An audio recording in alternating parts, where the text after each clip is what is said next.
I'm Giuseppe Macoretta. I'm a researcher in metallurgy at the University of Pisa. And today I'll talk about the elevated temperature fatigue behavior of notch specimen produced by LPBF in Inconel 718.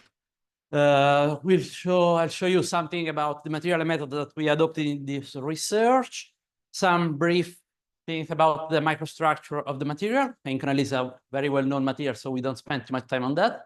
The SN curve, so the fatigue, the results of our isothermal fatigue test, fractographic investigations, and some further investigation that we are carrying out about the local effect of the laser powder bed fusion process that can affect the fatigue behavior of the material.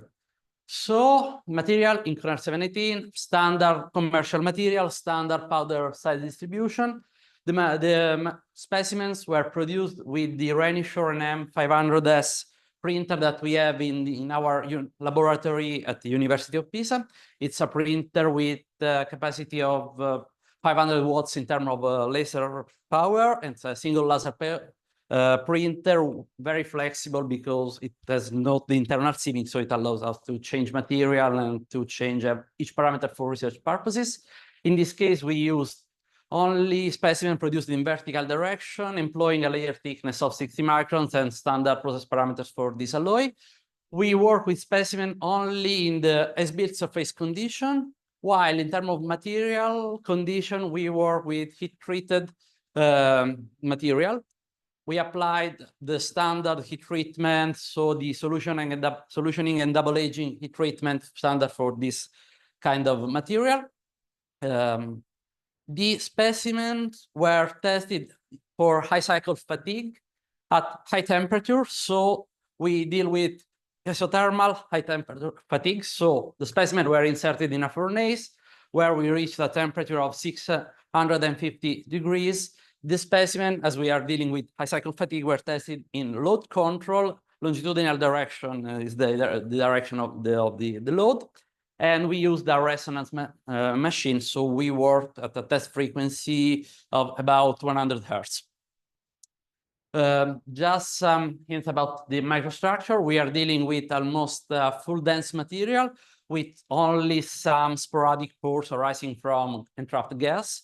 Mostly of these pores are inside the material, and so as we'll see from fractographic examination, didn't play an important role. But in some cases, pores are very near to the surface. We are dealing with the 15, at least about 50 microns from the surface, and some kind of pores can be really interesting in terms of fatigue behavior. About the microstructure, just to see that after this is the microstructure after the heat treatment, we see that we preserved the columnar structure that is typical of the LPBF process. The vertical direction in this image is the printing direction. And so you can see that there is a strong columnar structure with small grains and with grains that goes toward that passes across the melt pool boundaries. Also, you can see here in another image obtained by etching again the same material that I showed you on the left.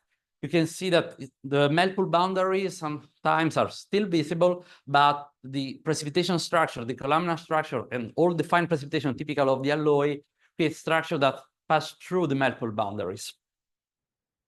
So surface roughness evaluation, just because we are dealing with as-built surface, and so we measured the surface roughness for the smooth specimen, so the smooth specimens. In that case, we used both a profilometer only in longitudinal direction and also metallographic examination to examine in detail the features of the roughness. In terms of average roughness, our material has more or less 6 microns in terms of average roughness, and the pitch between the roughness valleys is about 480 microns. And so you can see it's a multiple of the layer thickness. We are dealing with a layer thickness of 60 microns. And so the surface roughness mostly arises from fluctuations of the molten material due to the scan layer rotation and due to repetition of these scan layer rotation patterns, and from the point where the laser path is starting layer by layer. We can go directly to the results, so to our SN curves. Here you can show, you can see the result of the smooth specimen, so specimen without any notch, specimen with a blunt notch, that in our case it's a specimen with a notch with a radius of 2 millimeters, producing a theoretical stress concentration factor of 1.5. The result of the more notched specimens, so a specimen with a radius of 1 millimeter, resulting in a KT of 2, and the sharper specimens, where we use a nominal radius of 0.2 millimeters, resulting in a theoretical stress concentration factor of 3.5. As you can see from all the results, but you can see also better directly when we compare all the results together, we observe some strange phenomena. First of all, we observe that the knee point of all the curves is moved towards shorter fatigue lives. So for all the curves, we observe that the knee point of these curves is at about 60,000 cycles, so very moved towards the low cycles. The initial part of the curve is linear, strongly linear, but we have, as soon as we reach this amount of cycles, we start having some failures and some runouts, so we are exactly near to the knee point, and then for sure, if we decrease the stress value, we have no ruptures, no failures. And it's something that happens both in the smooth specimen, and also in all the other notched specimens. And also, if we go to observe what it means in terms of fatigue, stress concentration, and notch sensitivity, we can observe that the notch sensitivity of the material is very low. We obtain a notch sensitivity of 0.13 for both the two blunt notches and 0.22 for the sharper notch. And these are results that differ a lot from the room temperature fatigue testing that I presented, let's say, in the previous ACF conference. If we go to fractographic analysis, we see that these are observations via stereo microscope that are useful to understand graphically, let's say, where we have the fatigue crack concept, in particular because we have a difference in change of the color of the surface due to oxidation while the fracture propagates. So you can see that from smooth specimen, we have mostly in all the cases only one crack concept, while when we have notched specimen, we pass to have a multiple crack concept that produce a wide surface where the oxidation during crack propagation starts. In terms of position, vertical position of the failure, the failure is more or less at the middle of the notch, but when we pass from sharper notch towards blunter notch, as it's already shown in the previous literature, we see that the failure starts on the downskin side of the specimen where the roughness becomes worse. If we go to scanning electron microscopy for observing in detail what happens, we can see that from smooth specimen, as I said before, there is only one crack onset. The crack onset is from surface, and so the onset is from roughness valleys on the surface. While also for notched specimen, we have mostly in all cases the onset from surface, but usually, as I showed you before, we have multiple crack onset. All the onset are from defects on the surface. So as you can see here, there is a valley in the roughness. So you have to consider that here roughness has valleys in both the two directions. When we measure the roughness with profilometer, we go in a direction that here is coming outside from the screen, while we have also the roughness in the circumferential direction, that is the one that creates these valleys, where in addition to the other valleys, the critical defect and the killer defect for this specimen occurred. But you can see that this one is one of the defects. On the other side, we have the other defect where that was also present on the surface. Also in this case, we have defect here where we started to have a propagation. Here we have a ratchet mark typical of a change in the propagation plane. here you can see also another onset. Another one is here. So you can see that when we have notched specimen, as we have a huge stress concentration, so we have almost only a limited portion of the specimen in terms of 8 of the specimen that is loaded, but a wide portion in terms of area and the circumferential direction. There are a lot of small surface defect that can be the killer defect of the specimen. As I said before, sometimes we have subsurface pores.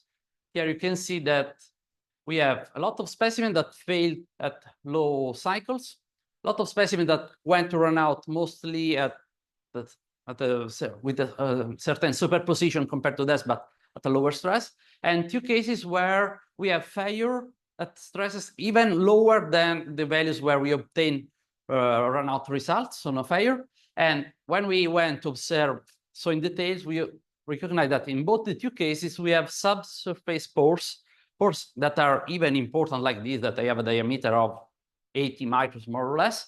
And as you can see, also in terms of features of the fracture surface, you can see that it's different from the fracture that starts from only surface discontinuity. Here you can see the quasi-cleavage that is typical of the Inconel 718 alloy, but mostly in the case of the wrought material than the manufactured one.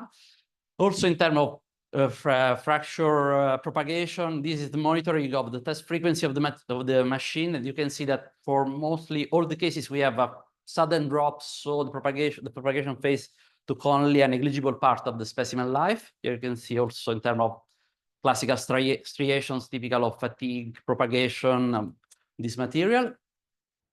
And just to finish about the effect of local defects produced by the process on the fatigue behavior of the material, which, as I showed you before, we have a very low notch sensitivity, but this low notch sensitivity increases when we are dealing with the more sharp specimen. It's almost double, passing from the blunter to the sharper one. But one of the possible reasons is that while in the case of the sharper specimen, here you can see a metallographic examination of the specimen cut in half. This is the longitudinal direction of the specimen. The etchant is Cullings as in the previous examinations.